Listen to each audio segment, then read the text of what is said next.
long this has been. I post that every day for the last 700 days. And every day, I get the same message. Really? Has it been that long? It has. I want to thank you guys for being here, first off. And maybe I wouldn't normally do this, but I tip of the tube to the Kodiak RCMP for reporting this protest accurately. This isn't an anti-vax rally. This isn't a police operation. I'm going to try my hardest not to swear. I promised my mom I wouldn't, okay? Okay. If you don't know who I am, that's okay. I've basically been missing in action for like a year. I've been in the mainstream media in broadcasting for most of my adult life, about 16 years. Most of that time I've spent waking you up in the morning on the radio. Maybe you remember Josh and Tosh, Josh and Jen, the band K94.5, I don't know, but maybe you could associate me that way. I stopped working there at the end of 2020. The main reason was I'm a single father, and the restrictions have made it impossible for me to take care of my child. So I had to leave. And I left amicably. I then went to work for a child care facility in this area. I will save them the time and displeasure of naming them. Their slogan is "No more barriers." Ironically, I'm no longer employed because of my choice of bodily autonomy. The main reason why I'm here to speak to you is not to talk about my trials and tribulations and my issues. We all have issues. We've all been affected by this negatively, regardless of your vaccination status. I'm here to talk about the media and how they use tactics to divide us, knowingly. That's the important part. And the other reason why I'm here is how it's so important for us to come together now. The media has not treated us nicely at all. They called this an anti-vaxxer rally last time. Of course they did, right? Of course they did. I just don't want something coerced. I don't want you to force me to do something. Oh, I guess I am a racist. I'm sure we're all tired of being name called. One radio station outlet in this city called this rally last time what it was. A freedom rally. Yeah. However, they still manipulated hundreds. And if you were at the last one, you know how many? 20 hundreds? Yeah, exactly. It's BS.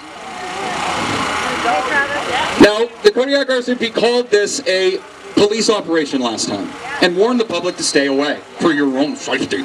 Yeah. Here's the other thing. Now, maybe some of the stuff I'm going to talk about here you guys might know. But I'll tell you what was really scary about the last protest is not the RCMP. Again, toques off to the boots on the ground. I have nothing but respect for the people who protect us.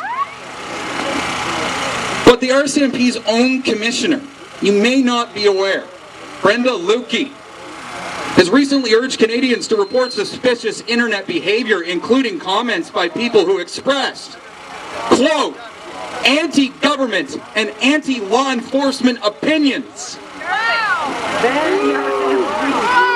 It is very important to see how manipulating works within the media and how oftentimes media and governments work together on a common goal.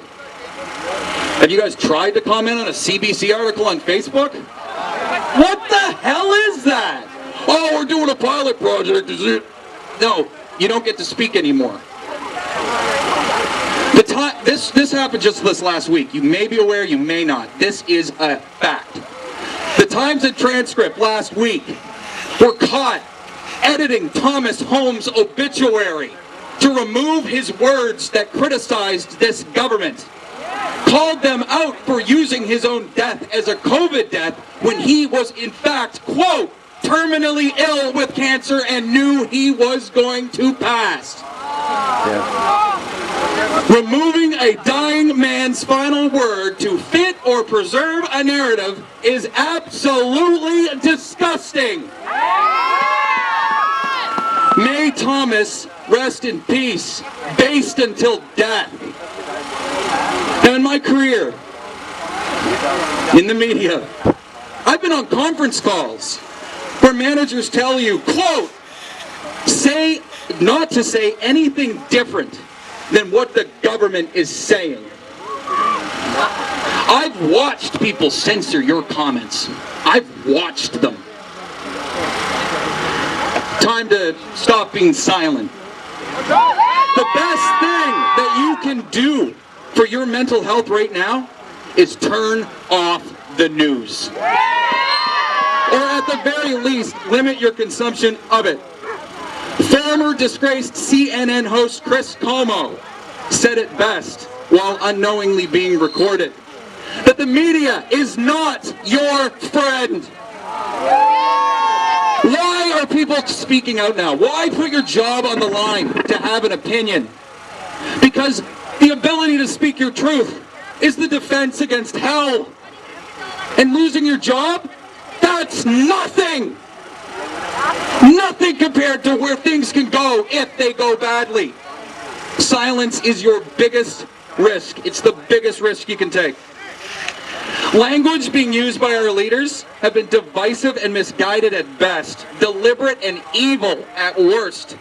Jabbed or unjabbed, it's truly completely irrelevant because we are all human beings. The rhetoric of today echoes our dark history books, and it's a sad state of affairs seeing any form of support for the words spoken by our officials. Is everyone cold? Nope. Yeah. My grandfather had his knee blown off in the war. I think it's the least that we could do is be here in the cold. And what more of a Canadian protest? We're cold, it's snowing. Global warming. Our beloved Prime Minister. I'm going to be honest. He had me with the legal weed thing. I bet you he had a lot of you. Our beloved Prime Minister calls parts of our society racists and misogynistics, or misogynists. And as a father of a little girl and an uncle of a little black boy, this feels inherently wrong. And I told my mom I wouldn't swear. Sorry, Mom. Fuck you, Justin Trudeau! And I got an even bigger F you for someone, you've heard his name already. Dominic Carty. If there is someone who needs to take a long walk off a short pier, he has done nothing but incite violence and intolerance on the public. You may be aware of some of the things he said. I'm going to be quoting him. Quote, "There's going to be a decline in tolerance by the vaccinated." Quote, "These folks are going to get worse until they are confronted and beaten by regular people who see them as the threat." That's what the education minister, who's in charge of our children's learning and future, thinks about us. Can you tell that I am so happy? Plus, he's drooling at the mouth to force, and I mean force, vaccinate our children. He has claimed that our children don't even belong to us. This is a quote. They are the province's children. End quote. My hand's gonna fall off. And just speaking as a father, she's 4. My daughter will be 5 in May. These masking rules and restrictions are doing nothing but damage to our children's development. And at this point, 700 days into 14 days to flatten the curve, it is nothing more than conditioning. And it's going to be a cold day in hell before I let the government decide what they do with my child and her medical decisions. And of course, Premier Higgs, who says the vaccinated patients are wearing thin, and most recently his threats onto the population, making the lives of the unvaccinated uncomfortable. This language should concern each and every one of you. All of us, man, woman, non-binary, gay, straight, trans, black, white, indigenous, vaccinated, unvaccinated, all of us! This is not about the vaccines. Do you want it? Do you want one? Have it. I don't give a shit. Do you not want it? Don't have it. Isn't that what it's about? It's not about the vaccines. It's not about the masks. It's not about the distancing. It's about freedom of choice for all. It's about the right of bodily autonomy for all. And to stand up against dividing us with a two-tiered dystopian nightmare. This government, both provincially and federally, this is kind of a sad truth. Maybe we all have a little bit of hope for this. I'm going to take you on a roller coaster ride for a sec. They do not care about you at all. Not one iota. Not at all. I've sent emails, called, letters of concern on everything I've just mentioned to every single MP, MLA, and senator in this province. Who wants to guess how many replies I received? None! This is just one of those things, okay? The longer we let it happen, the worse it's going to get. I've lost a lot of people in the last 2 years that I considered friends. People I thought I had my back. Did you read my speech? But I've also made a few new ones. Yeah. So it is imperative that you all find your friends. Find the people who have your back no matter what. Find the people who respect you and your personal decisions. I want everyone who's left here to just take a look around.